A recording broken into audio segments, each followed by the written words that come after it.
What's going on, everybody? Welcome back to the channel. In today's video, I'm going to be taking a look at Captain America Brave New World. I had the opportunity to check it out at an early screening last night, but it comes out this Friday, February 14th, Valentine's Day. Perfect day to go see it, right? So, yeah, now we have Sam Wilson as Captain America officially.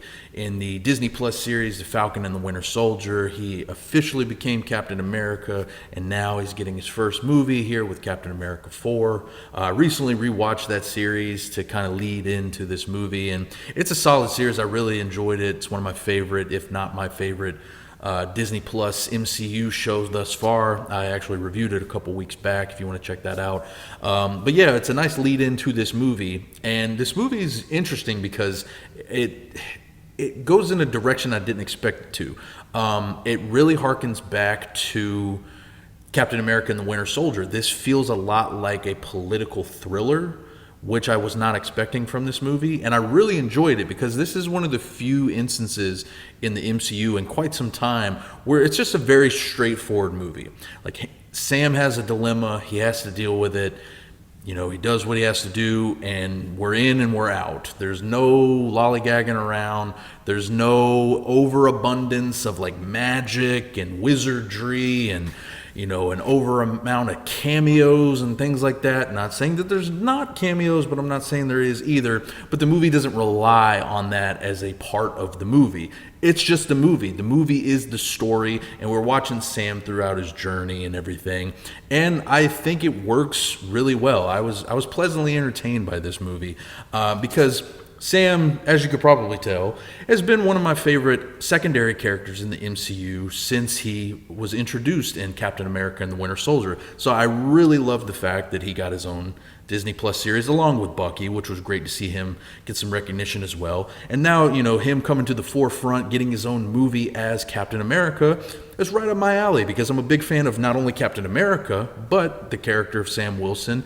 And I think Anthony Mackie does a great job as the character. And here, once again, he's doing a really good job as Sam. It's great to see him finally, you know, really pull in the reins of being Captain America. And it's cool just to see him, you know, get his due and get his time to shine and everything.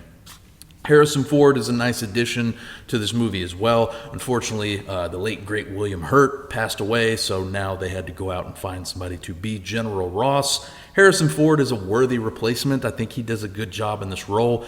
I do still think it would have been cool to see them bring back Sam Elliott, who played the character in that first Hulk movie back in 2003. But nonetheless, Harrison Ford does a good job taking over the role. I like the interactions between him and Mackie throughout the movie. They have a good dynamic. It seems that they built a nice rapport with each other on set, so their back and forth is one of the stronger aspects of the movie by far. From the Falcon and Winter Soldier TV series, we get a couple of characters that do return pretty heavily in this movie. You have Joaquin Torres, who is played by Danny Ramirez. He basically becomes the new Falcon in the movie, and he's Sam's right-hand man throughout this entire movie. He does a good job. They kind of give him a little bit more to do in this than they did in the TV series, which I appreciate because while I did like the character on the show, I felt that they didn't really flesh him out enough. So here he's getting to joke around a little bit and kind of actually ends up becoming a little bit more of the heart of the movie, you know, in the certain aspects and whatnot. As well as Carl Lumbly, who comes back as Isaiah Bradley, who is a huge part of the heart of that TV series. And seeing him come back is interesting because the way they work in his character, it works really well. It brings in a new dynamic to the storyline of this movie, and it's nice to see him and Sam back together because you can tell they built like a nice bond throughout, you know, the course of the MCU and everything.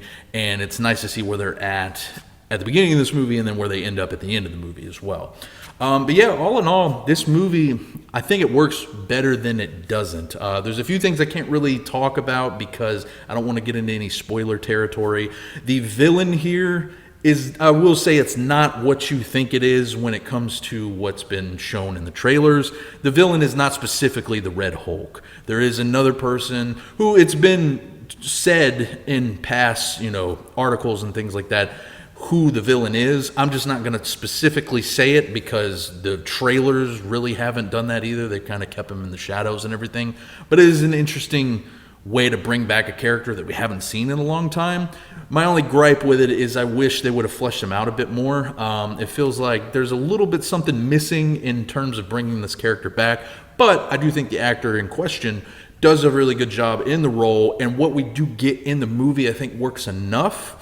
So it does play well off of this particular storyline. I just wish the character itself would have been fleshed out just a tad bit more. And I do actually like the way this movie was filmed. It's directed by Julius Ona, who doesn't have a huge track record when it comes to directing movies. He's only really directed two, pretty big movies, or somewhat big movies, I should say. And one is not very well received. The other one, I think, was somewhat well received. But anyway, interesting choice for directing here, but I think he actually does a pretty good job with the movie, and the movie doesn't feel quite as like MCU-ish as a lot of the more recent stuff, or just a lot of the MCU in general.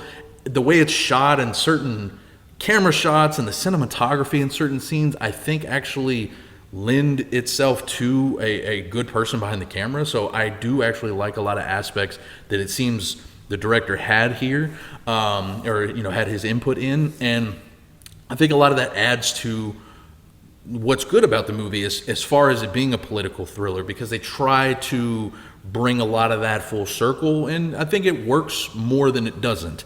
Not everything here is fantastic, I do like a lot of the action sequences. I think for the most part, a lot of them work really well. The choreography is cool. It's nice seeing Sam and Joaquin Torres, come through and do a lot of the awesome moves with their wingsuits and everything.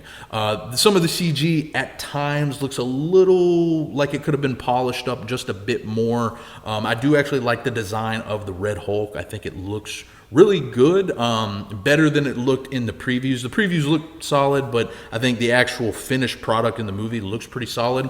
And there's a few instances where you can tell, yes, this movie did have some reshoots, but it was not as extensive as a lot of articles have made it out to be. But there are a few instances in the movie where you can kind of tell it looks like it may have been a reshoot or an insert shot for a certain character. And unfortunately, once you see that kind of stuff, it's kind of hard to miss. So there are some instances of that here, but again, it doesn't really take you out of the movie. It's a fine, straightforward movie. There is some fun to be had, but it plays up, the dramatic bits really well. And at the end of the day, it does have a pretty solid heart when it gets to the end of the movie, and that's something I can always appreciate in a movie like this. I will say there's only one stinger scene, so don't worry about a mid-credit scene. It's only at the very end, and it's a little lackluster. It's not the greatest stinger scene I've ever seen. No pun intended, but it does kind of sort of set up a little bit of something, but it's more just kind of alluding to something.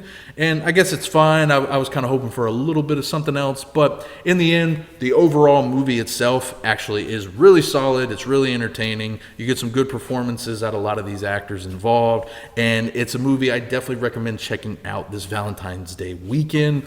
Overall, I would give it a 7.5 out of 10. That's about it from me, guys. Once you get a chance to see Captain America Brave New World, please let me know what you thought about it in the comments below. Be sure to subscribe to the channel for more reviews, rankings, all kinds of good stuff. I'll leave all my links down below on where you can follow me and check out more of my reviews. And until next time, I'll catch you guys later.